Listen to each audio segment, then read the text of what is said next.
میرا نام ماہین ہے. میں اور میرا خاندان نارتھ ناظم آباد میں 2 کمروں کے ایک چھوٹے سے گھر میں رہتا ہے.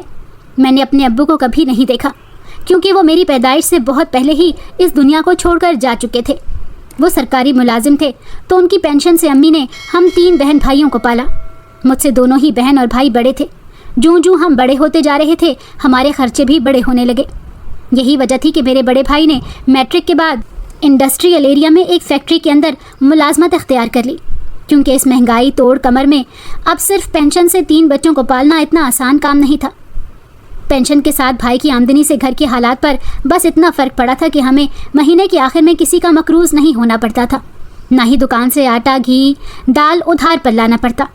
بھائی کی عادت تھی کہ وہ تنخواہ ملتے ہی امی کے ہاتھ پر رکھ دیتے اور یوں امی انتہائی سلیقے سے خرچ کرتی. میں اکثر امی سے اب ضد کرنے لگتی کہ اب تو پینشن کے ساتھ بھائی کی تنخواہ بھی آتی ہے تو کم از کم سالن تو اچھا بنا لیا کریں. ہفتے میں 2 بار اگر گوشت پک جائے تو کیا مذائقہ ہے. اور کبھی ان سے کپڑوں کی فرمائش کرتی کہ دیکھیں نا کتنے پرانے کپڑے سالوں سے پہن کر گزارا کر رہے ہیں, اب تو ہمارے لیے 1-2 جوڑے گرمیوں اور سردیوں میں بنا لیا کریں.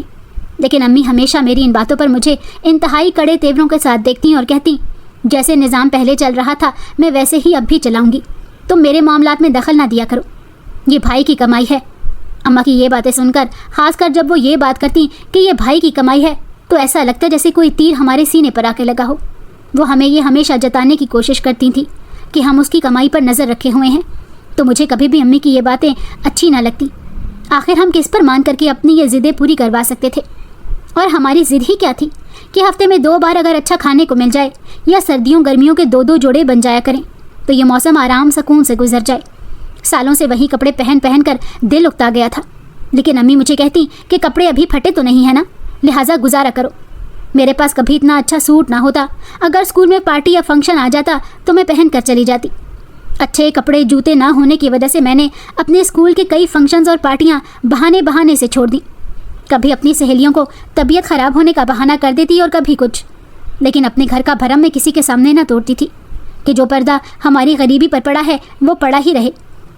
حالانکہ میری سہیلیاں میری ان باتوں پر بہت خفا ہوتی تھی کہ تم ہمیشہ کچھ نہ کچھ کہہ کر فنکشن میں نہیں آتی. لیکن میں بہت مجبور ہوتی تھی کیونکہ میرے کپڑے اس قابل نہ ہوتے کہ میں اسکول کی پارٹی یا فنکشن کو اٹینڈ کر سکتی یا اسکول کے کسی بھی پروگرام میں حصہ لے سکتی. امی سے کہنا بالکل ہی فضول تھا کیونکہ امی ایسی باتوں پر مجھے ہمیشہ ڈانٹ دیا کرتی اور ایسے موقعوں پر وہ ایک جملہ کہنے سے نہ جھجکتی کہ تمہارے بھائی کی یا میری ملیں نہیں چلتی کہ تمہارے ان فضول فنکشنوں پر ہم پیسے لٹاتے پھرے. ایسے میں کئی بار مجھے خیال آیا کہ اپنے ہاتھ میں پیسہ ہونا کتنی بڑی نعمت ہے کہ انسان جو چاہے وہ لے لے, نہ کسی کی بات سنے اور نہ ہی کسی کی منت کرے. امی کی اکثر انکار پر میری آنکھیں کسی ساون کی طرح برسنے لگتیں اور رات بھر میرا تکیہ میرے آنسوؤں سے گیلا ہوتا رہتا. آخر کب تک ہم ایسے ہی گزر اوقات کریں گے؟ میں اکثر امی کے سامنے جب یہ سوال رکھتی تو مجھے کہتی جب اگلے گھر بیاہ کر چلی جاؤ گی نا تو وہاں جا کر اپنے چاؤ چونچلے پورے کرنا. تو میں سوچتی کہ اگر وہاں پر بھی ایسی ہی صورتحال ہوئی تو کیا ہوگا. یوں بچپن سے ہی میرے دل میں ایک خیال سرایت کر گیا تھا کہ مجھے پڑھ لکھ کر جاب کی تلاش ضرور کرنی ہے, کیونکہ لڑکی اگر خود مختار ہوتی ہے تو ہی وہ اپنی خواہشات کو پورا کر سکتی ہے.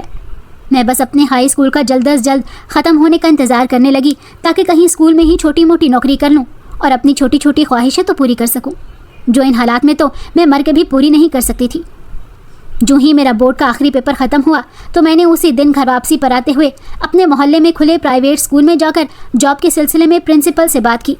تو انہوں نے کہا کہ ہمارے پاس ایک سیٹ خالی ہے, اور جب تنخواہ کا پتہ چلا کہ ماہوار تنخواہ وہ ہمیں 3000 ہی دے سکتے ہیں کیونکہ میری کوالیفیکیشن ابھی کم ہے, تو میں ان کے سامنے تو سنجیدہ چہرہ بنائے بیٹھی رہی. لیکن جو ہی میں اسکول سے باہر نکلی تو میرا چہرہ خوشیوں سے جگمگانے لگا. 3000 میرے لیے بہت بڑی رقم تھی کہ جس سے میں اپنی بہت سی چھوٹی چھوٹی خواہشات کو بآسانی پورا کر سکنے کی صلاحیت رکھتی تھی. میری خواہشات بہت بڑی نہیں تھی, بس لان کے 2-3 سوٹ اور پیروں میں اچھی جوتی اور بس. باقی میری شکل و صورت قد کاٹ بہت ہی اچھا تھا کہ دیکھنے والے مجھے دیکھتے ہی رہ جاتے تھے. اسی لیے مجھے میک اپ جیولری کی کبھی بھی تمنا نہ رہی کیونکہ میرا حسن ان چیزوں سے بے نیاز تھا. میری سہیلیاں مجھے اکثر کہا کرتی تھیں کہ تمہیں تو میک اپ کی ضرورت ہی نہیں ہے کیونکہ تم اس قدر حسین ہو کہ بنا میک اپ ہی آنکھوں کو خیرہ کر دیتی ہو. ایسی بہت ساری تعریفیں میں بچپن سے ہی سن رہی تھی اور کہیں نہ کہیں یہ باتیں میرے دل میں بیٹھ گئیں. میں جب گھر داخل ہوئی تو میں نے امی سے کہا کہ میں کل سے اسکول پڑھانے جاؤں گی.